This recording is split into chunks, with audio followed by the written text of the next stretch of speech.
তো ভাই কোথায় বিহার থেকে ভাই সব ভাই আমার ভাই কি করতে এসেছে দক্ষিণেশ্বর আপনার মধ্যে ঢুকতে দেয় এই অবস্থা আপনাকে কেউ ঢুকতে দেবে না আপনি বাইরে চলুন, বাইরে চলুন, আপনি বাইরে চলুন, ঠাকুর মন্দিরে আপনি ঢুকতে হবে না।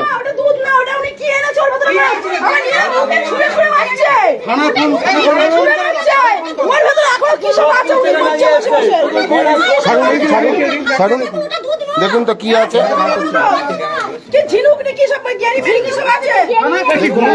সব নিয়ে এসছে নোংরা নোংরা জিনিস,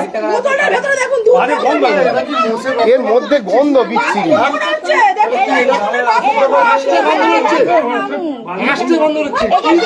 আপনি বাইরে যান, বাইরে যান, আপনার এর থেকে বিচ্ছিরি গন্ধ বেরোচ্ছে, খুললেই গন্ধ, খুললেই গন্ধ বেরোচ্ছে। থানায় ফোন করো।